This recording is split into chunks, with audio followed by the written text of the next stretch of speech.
L'atelier è cominciato dai sogni di quando ero piccola, dai 3 anni, quando mia mamma faceva i vestitini per noi, che io sono la quinta di 5 fratelli, quindi 4 femmine e un maschio, e io, essendo la più piccolina, indossavo gli abiti che mia mamma faceva per la più grande, poi passava alla seconda e alla terza e poi arrivava a me.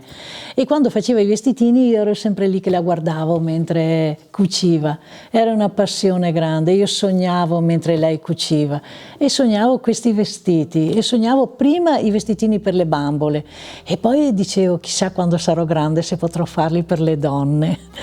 perché era veramente un sogno da giovane. E piano piano facendo corsi di taglio, di modellista e così via, con tanti sacrifici sono riuscita ad aprire questo atelier nel 1983. Le spose adesso sono molto informate per via di internet, sono molto diciamo troppo esigenti, troppa scelta, perché sì, una volta si andava nel negozio, si comprava l'abito, c'era la mamma e la figlia e basta. C'era anche una sorta di discrezione, nel senso che l'abito non lo doveva vedere nessuno. Invece qui, con la scusa delle foto, questi cellulari che ormai sono in mano a tutti, l'abito viene fotografato, viene visto, viene rivisto, alla fine magari c'è solo lo sposo che non l'ha visto, sennò tutta la parentela, tutti l'hanno visto. Poi si lasciano consigliare troppo dalle amiche, dalle consulenti, cioè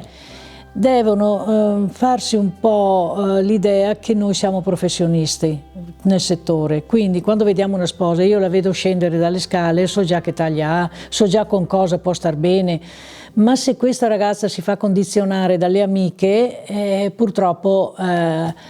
tutto il bello va a finire che quando va al matrimonio dicono ma come mai non ti sei fatta consigliare un altro abito perché vedi che non ti sta bene, ma le sta l'amica a farmi convincere, quindi invece una volta entravano col sorriso e ti dicevano vorrei un bel vestito da sposa, non chiedevano prezzi, non chiedevano niente, gli bastava avere un bel vestito da sposa e quindi in quegli anni ne ho fatti migliaia all'anno, non erano proprio così pochi. Quindi le donne, io facevo il campionario e facevo vestiti originali, non c'era internet, c'era chi prendeva qualche giornale perché altro non c'era, sfilate alla televisione da sposa non ce n'erano.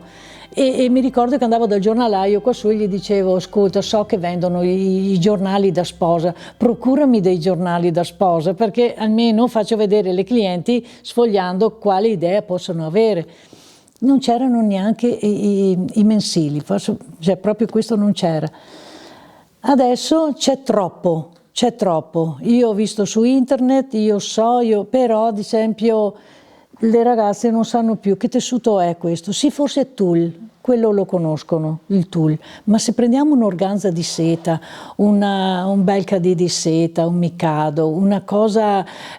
soffice, una cosa che io ti posso realizzare un abito che parla, questo le donne non lo capiscono più ormai. Cioè l'abito sta tramontando, tu parlavi prima dell'atelier, sta tramontando questo atelier, non sanno neanche che cos'è un atelier. Capito? Cioè sta scomparendo il prodotto fatto a mano, non lo capiscono. Le taglie sono cambiate, ti stavo dicendo prima dalla 42, adesso non si fa rimanenza della 50. È brutto un po' a dire, però basta vedere anche quando si passeggia, insomma, che le ragazze non sono più